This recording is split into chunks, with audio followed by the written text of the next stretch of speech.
Very welcome to all of you, and thanks for joining us for our first session with Talk with Expert. And today we are going to cover athletes' rights and duties. And I welcome Anri, Roy, and Alexander Hillhouse, who are going to be our speakers for today. Thanks, Juliana, for organizing this, and we are going to hand it over to you. Thanks, Moshi. Thanks, guys. This is our first episode for Talk with the Expert. As Moshi explained, it's writing duties of Paralympic athletes in fight against doping. This session is going to take around 20 minutes, but as is the first session, let's see how it's going to run. I'm Juliana Soares, anti-doping officer for Virtus, Portability Sports, and IPSA, and we are putting here all our efforts for the three IFs, the three international federations fighting against doping, working for clean sport. If you have any questions regarding this session, you can put on the chat. If you are watching this video on the YouTube channel, don't worry, you can send to us by email all the questions, okay? All the episodes we have this year are going to be on YouTube channel, so you can watch when you have time. Uh, Please share with your friends, with other athletes, because it's very important to spread the information and knowledge. And this, as I told, it's our first episode, and we have incredible guests for three IFs. So Alexander Wheelhouse, representing Virtus, it's a para swimming athlete from Denmark. Anri Sakurai is a wheelchair fencing from Portability Sports, and she's from Japan. She lives in UK, but she's from Japan. And Hoy Turham, I hope I spoken the right way. It's from blind football, so it represents IPSA, and he is a British athlete. Thanks, guys, for being here and give the voice of the athletes for this session. Every month, we are going to have sessions regarding some topic and incredible guests. One from an athlete, like one with Harry or one with Harry or Alexander, and one expert. This is the first session, so we have all the three athletes, but from the next video, we have just one athlete and one expert, a doctor, a pharmacist, a lawyer. So please enjoy the session and share with your friends, okay? Um, as you could see, we have been posting our social media rights and duties information on Instagram, Facebook, and also for LinkedIn. It's very important to all the athletes know and understand their rights and duties because it's part of the process, not just the doping control process, but also for the TUI's request, a legal consequence. So it's very important to all the athletes understand their rights and duties. If you need more information, please go to our YouTube channel because we have a video from last year explain all the rights and duties, or you can go to our website and click there and education, if I'm not wrong, and you can check all the informations right. Okay. Um, I would like to take the voice of one of incredible athletes here, Anri. Okay, she she's incredible wheelchair fencing, but I do believe she can introduce herself much better than me. She's a Paralympic athlete with incredible medals on our competitions. Anri, thanks for coming. And please, the floor is yours. Could introduce yourself and tell a little bit more about you? Uh, Thank you, Juliana. Hello, everyone. I'm a Japanese parafencing athlete. I participated in 2020 Tokyo and 2024 Paris Paralympic Games. And I had an international competition in last weekend. I got two gold medals, and I just came back to UK in this early morning from France. Yeah, that's it. Thank you. Really, thanks. Uh, as you have been so several events, probably you have been tested several times, or maybe request a therapeutic use exception, some that really makes sense for you. Can you remember something that any right or duty that you needed to request or to use in the past years?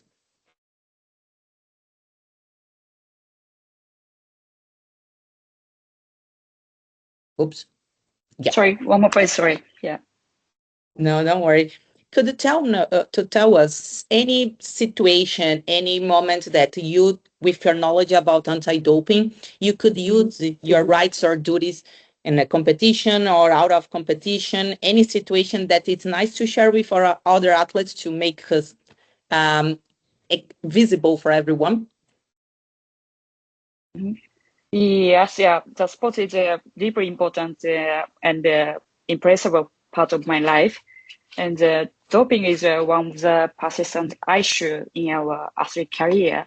The doping is not only undermines fair play, which is the essence of sports, but also seriously affects athlete physical and mental health, as well as their human rights. And among these, protection of all personal data is especially important to me. When I need to use prohibited substance medicine, I must apply for therapeutic, just a TUE. So throughout this process, only authorized people can access my medical specific information. But actually, Paralympic athletes often need to use the medication more frequently than Olympic athletes in order to maintain their health important. So having this right is even more important. So only athletes who truly need special medication are allowed to use them, and applying for a TUE is the only way to ensure they don't test positive. And furthermore, anti-doping is not just about punishing violation. It is a comprehensive effort to protect the fairness and dignity of athletes and to maintain trust in sports as a whole. So I'm thinking while athletes are expected to have a strong self-control and ethical awareness, legal and institutional systems are also in place to protect them from being treated unfairly. Yeah, that's it. No, I totally agree with you, Hari. Uh, I don't know how many athletes here on the seminar have tried to apply a TUI, but we have a very strictly rules to following. So just athletes that do need a TUI, they are going to grant it, to have a granted TUI.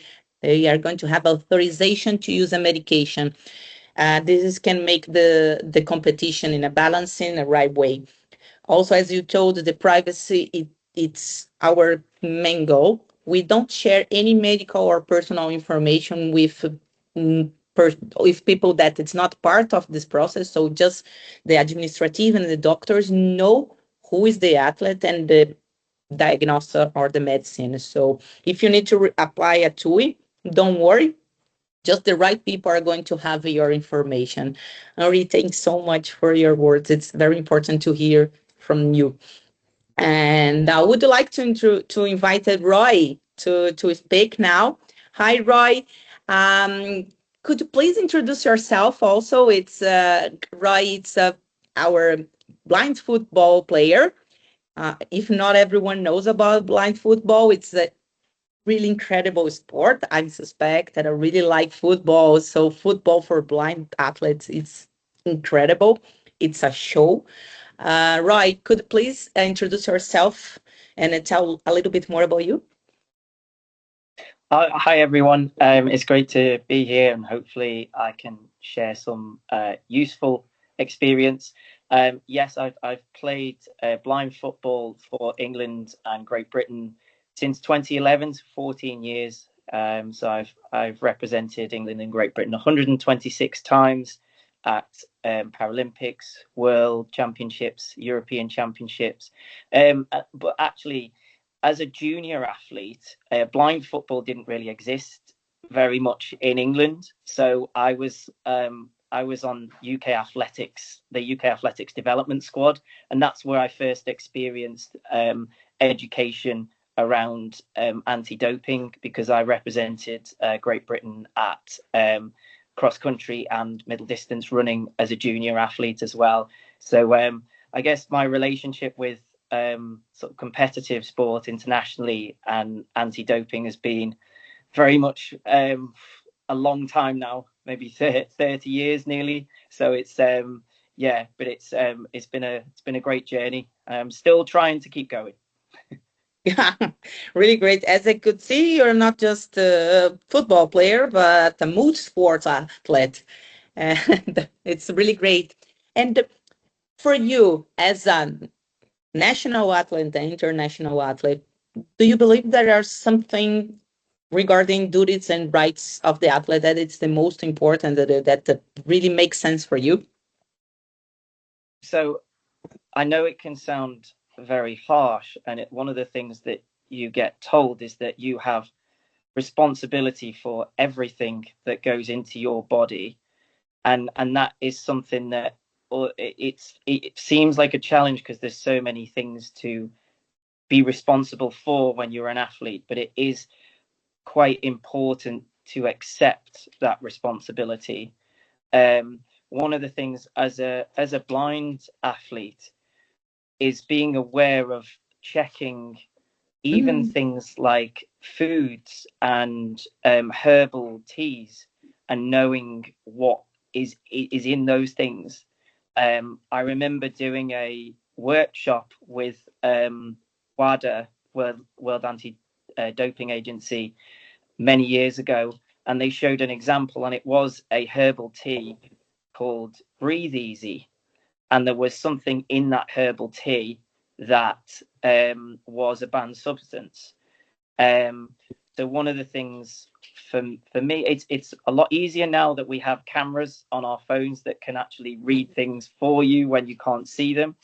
But back then, I always took the advice to make sure that I got somebody to, if it was something that I'd never tried before or something that I'd had in a different country, is to make sure that I knew exactly what the ingredients were in that product, and that's a really important thing to understand, because you wouldn't want to be to fail a drugs test through not knowing, through being absolutely innocent and not trying to cheat, but taking something that was a banned substance. Again, I'm totally with you. The strict liability that the athlete it's always responsible for any substance or metabolite found in their body. It's one of sometimes the tricky one, because sometimes for blinds or other athletes that just receive pills or any supplement for some professionals or even for some friend, it's a challenge to know what's inside of this. So as a tip that you gave, it's to use the camera to double check what is. But regarding medicines and supplements, please talk with the professional, guys. Always talk with the nutrition and a medical doctor. They can help you to get the right and safe medicine or supplement for you. And supplements, we don't have any guarantee that it's 100 clean. We have some tools that you can check if the that bachelor it's right, it's safe, but even that websites tell it's not 100 safe. So please, if you can avoid to take supplements, and if you need to use medicine, please talk with your doctor, because it's really danger, and you can get a positive test with just a herbal tea, like Roy told. Thanks, Roy. And now our paraswim athlete that was in Paris last Paralympic Games. Hi, Alex. Thanks for coming. It's a pleasure to have you here, representing Virtus. Could you introduce yourself, telling your name, where you're from, and the last and more important competitions have you been?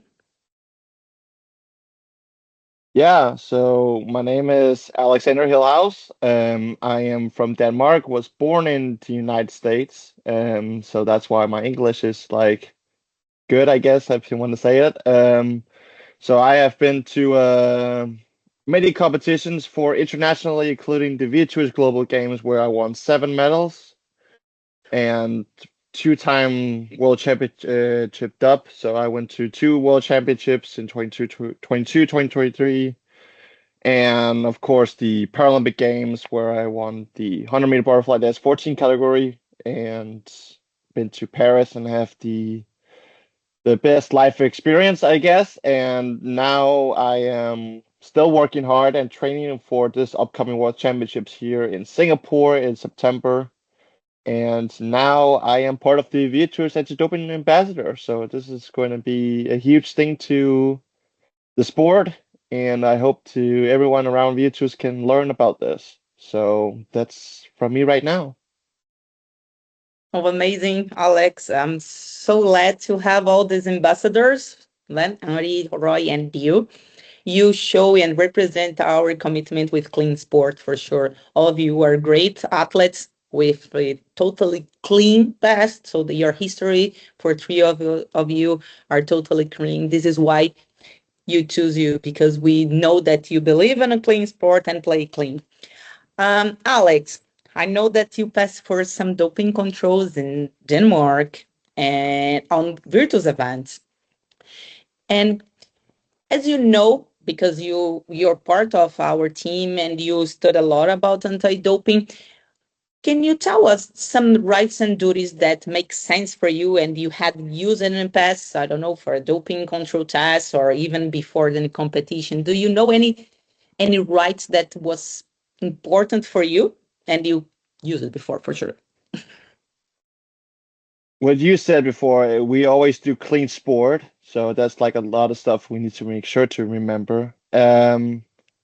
So doping control is something like it's very easy to go through, of course, if you are an athlete or if you're doing anything else. But if I'm if I'm if I'm right to say, what did you say again, Julie? I had to say. Um, if you remember any situation that any right or duty, for example, when you go to the doping control, sometimes you pass for interviews because I know that Moshi did some interviews with you, and you need to go to the doping control to do remember any situation that, for example, you have two things happen at the same time. You need to choose. So you went first to have an interview with Moshi, and after go to the doping control, something like that.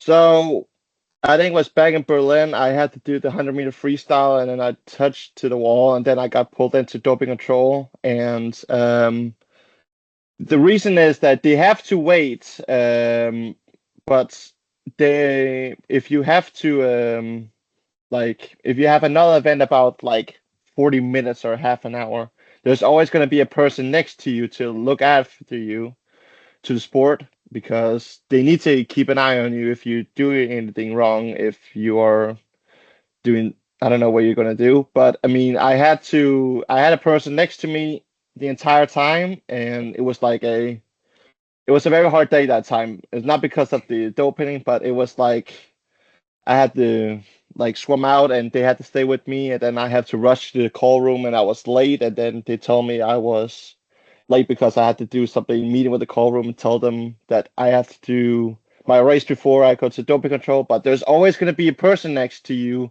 after you be selected. So there will be a random person where the paper says your name and what class you are and what sport you are, and you said they had to put you to doping control. That is basically what you have to make sure that they have to accept it. You cannot deny that. If you deny that, you get probably consequences for your sport. So make sure to look after what you're saying, and then you need to do what they say. Love it. I love it. You totally right. And you were there in between competitions because each sport has their own schedule. And for swimming, as you explained, you have several um, pro disciplines happen at the same time. So sometimes you swim 100 meters butterfly and you have 100 meters freestyle in a short time.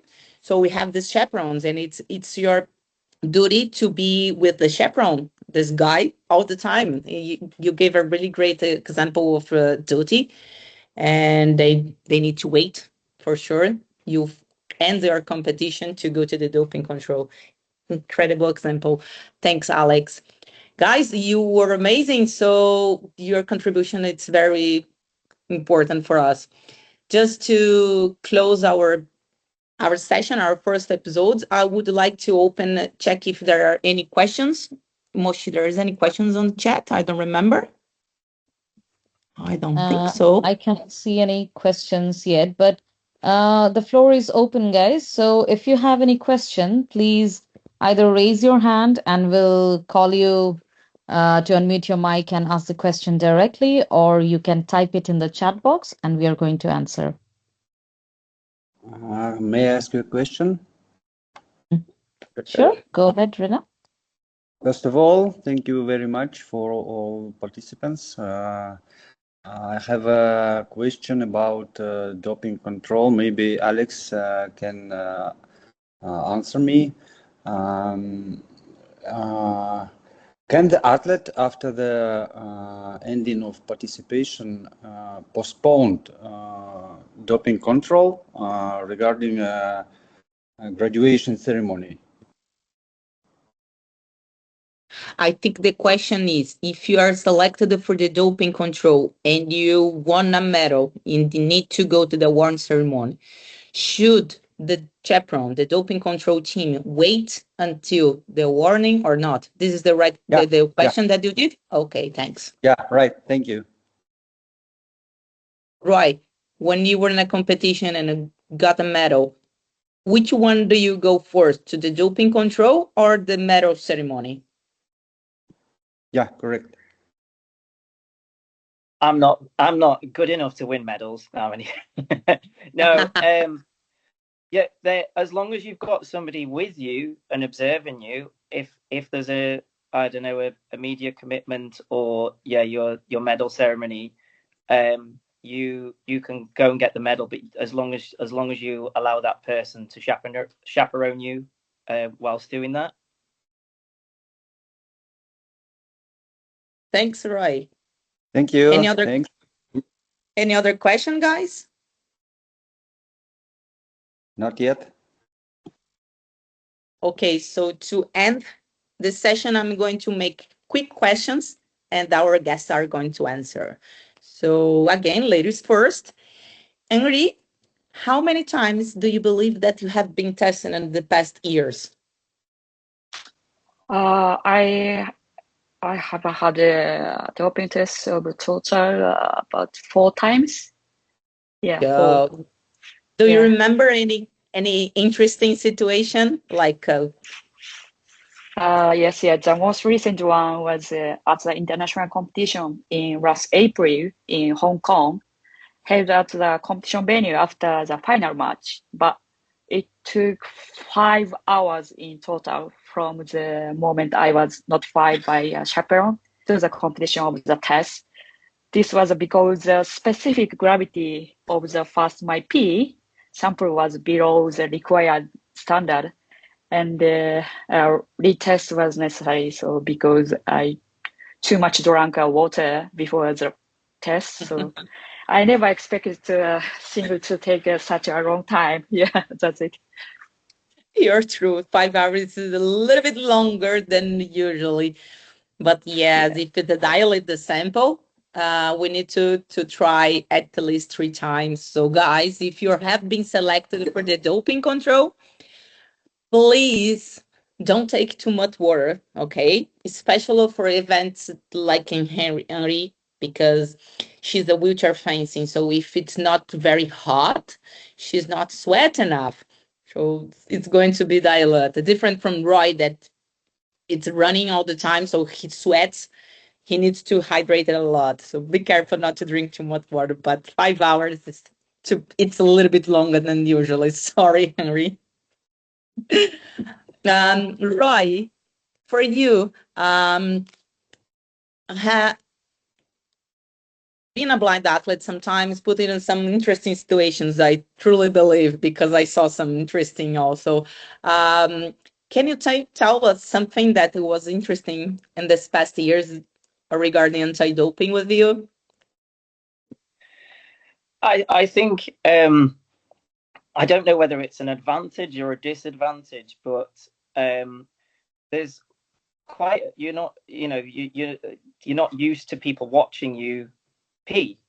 But as a blind athlete, that is something that like I'm aware that people are there, but I don't know whether it doesn't bother me so much because I can't see that people are looking at me, and it can be quite a daunting thing to think that I have to pee and somebody has to watch me doing it. I remember the first time I got called for anti-doping. It was during a training camp, and I was asleep, and they literally like 3-4 people knocked on my room door, and I thought I was being arrested or something, and it was a bit strange at first. But one good thing is that you always have somebody. I mean, it's quite nice for us because we have a team doctor who we know very well, and you can have your own witness there with you, and that can really help in terms of taking some of the pressure off it. I think at the time, it's one of the things I would say is challenging as well is if you haven't had a very good result, and then having to answer questions and fill in forms, that can be quite a challenge sometimes. I remember losing a very important match in 2015 and then getting called for anti-doping, and people were talking to me, and I was just like, I need to take deep breaths here and just calm myself down and just get settled so that I don't shout at anyone. Yeah, for blind, sometimes it's a challenge to fill the forms because we are not sure if they are putting the exact information that we are telling them, and we don't know who is inside the washroom watching us during the provide the sample. So yes, you're right. Something that it's really important to make, and for the blind athletes here, remember you can have someone with you entire process, included on the washroom. For sure, they cannot see the athlete and provide the sample, but you can be there checking if the chaperone, the doping control officer, are doing the right procedure. So please, I deeply suggest you have someone with you to double check. And Alex, you are traveling around the world, competing, have been tested. Do you remember when was your first time? Have you been tested like 2 years ago, 1 year ago, something like that? It was back in 2023. Believe it or not, that year I tested like 4 times for doping control, so that was like a ironic.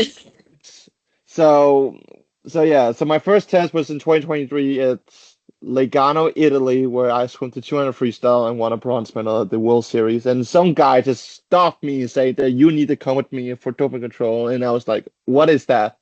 What? Please tell me what is that is. So I had to took my trainer with me, and he told me the real reason why I've been pulled over. And then he said like, this is the thing you need to do with swimming. And I was like, okay, fine.